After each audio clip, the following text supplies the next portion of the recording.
Hola a todos, mi nombre es Javier González Lumbreras y esta vez estaremos trabajando el tema de la propiedad de Markov o propiedad fuerte de Markov, correspondiente al capítulo 3.9 del libro Introduction to Stochastic Process de Robert Dubrow.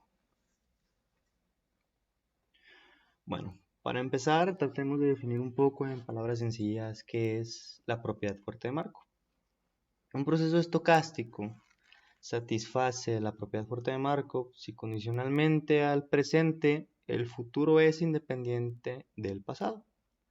En otras palabras, dado el estado actual del proceso estocástico, el comportamiento futuro del proceso no depende de cómo se llegó a este estado, sino que solo depende del estado actual.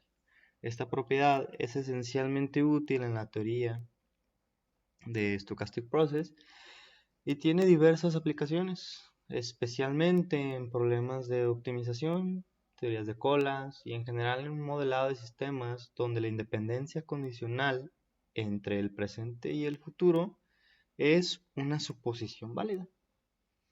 La propiedad fuerte de Markov es un poco más restrictiva que la propiedad débil de Markov, como implica que no solo las distribuciones condicionales futuras son independientes del pasado, sino que el propio proceso estocástico en términos de funciones medibles es también independiente del pasado.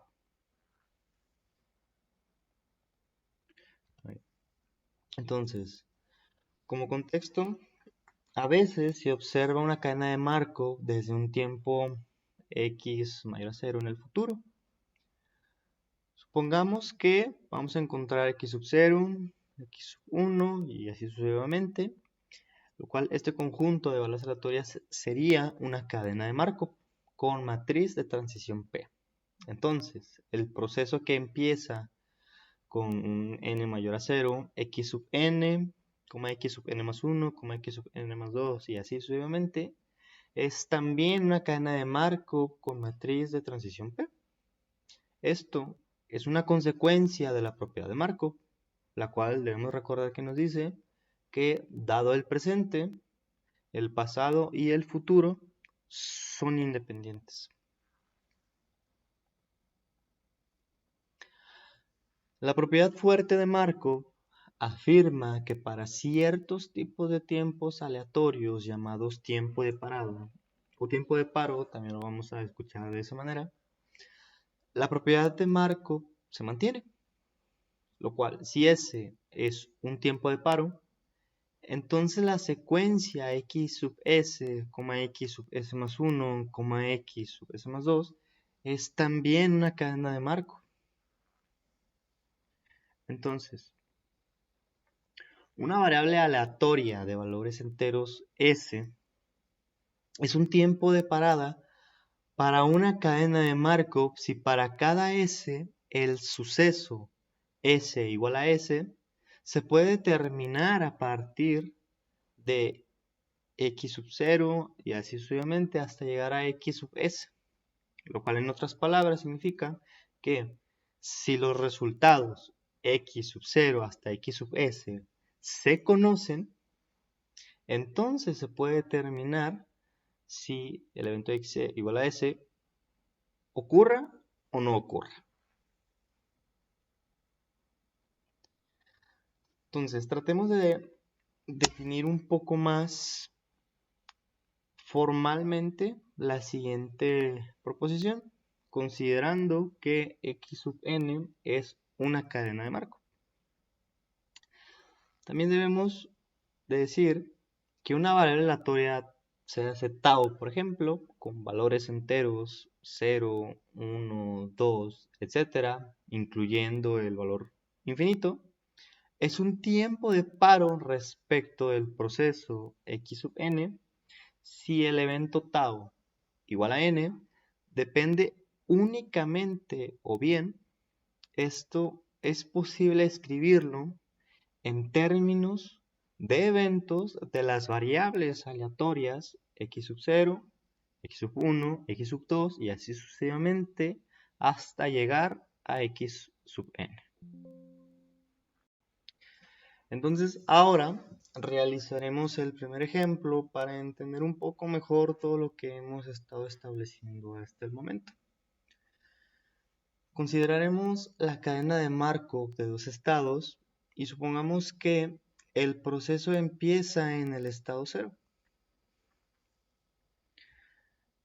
Entonces, si tenemos el siguiente proceso con x sub 0 igual a 0, sea la variable aleatoria tau como el mínimo de los valores enteros para n mayor o igual a 1, tales que x sub n igual a 1, es decir, tau es el primer momento en el que la cadena llega al estado 1, sabemos que con probabilidad 1 tau toma un valor finito. Entonces tenemos que tau es un tiempo de paro, tiempo de parada, pues para cualquier valor de n igual a 0,1, etc., tenemos que el evento tau igual a n se puede escribir en términos de las variables x sub 0, x sub 1 hasta x sub n de la siguiente manera. Tenemos x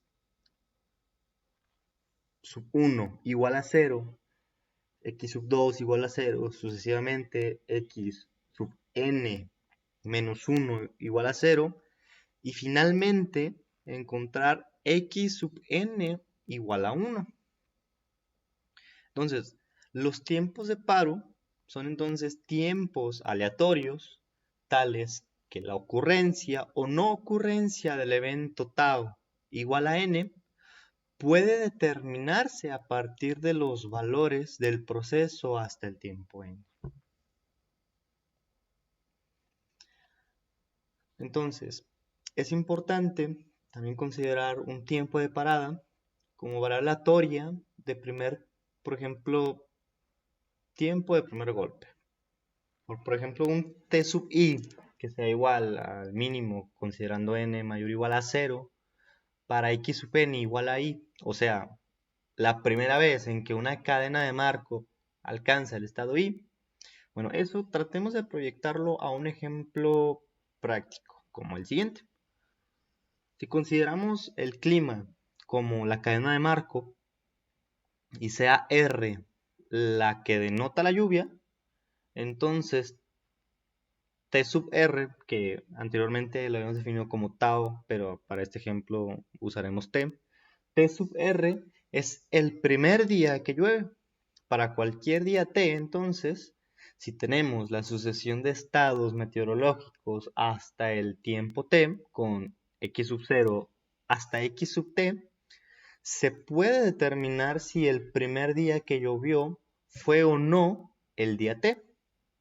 Entonces, esto demuestra que T sub R es un tiempo de parada por la propiedad fuerte de Markov. La secuencia x sub T sub R, x sub T sub R más 1 es también una cadena de Markov. Entonces, con los dos ejemplos anteriores, nosotros podemos encontrar el siguiente resultado general para cadenas de Markov.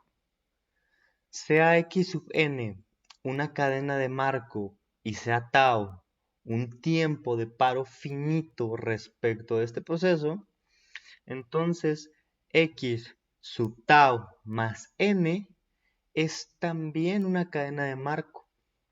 Entonces, esto significa que la cadena de Markov observada a partir de un tiempo aleatorio tau en adelante sigue siendo también una cadena de Markov. Por ejemplo, si tau es constante, esto simplemente significa que es la misma cadena de Markov, pero observada a partir de un momento futuro fijo. Entonces, el espacio de estados es el mismo. La condición inicial es aleatoria, pues ahora depende del valor de tau y resulta que las probabilidades de transición son estacionarias y satisfacen la propiedad de Markov. Entonces, la definición que leímos al principio, recordemos que nos marca una relación importante con las matrices de transición. Y aparte ya podríamos entender el siguiente enunciado, puesto que ya explicamos todos los conceptos importantes. Y este enunciado nos lo da directamente el libro de Stochastic Process, lo cual nos dice que sea x sub 0, x sub 1 una cadena de marco con matriz de transición P, y sea S un tiempo de parada, concepto que ya tenemos claro que es. Entonces, x sub S, x sub S más 1 es una cadena de Markov con la misma matriz de transición. Y ya con eso queda explicado la propiedad fuerte de Markov. Y pues bueno, muchas gracias por su atención y espero haberme dado a entender. Gracias y hasta la próxima.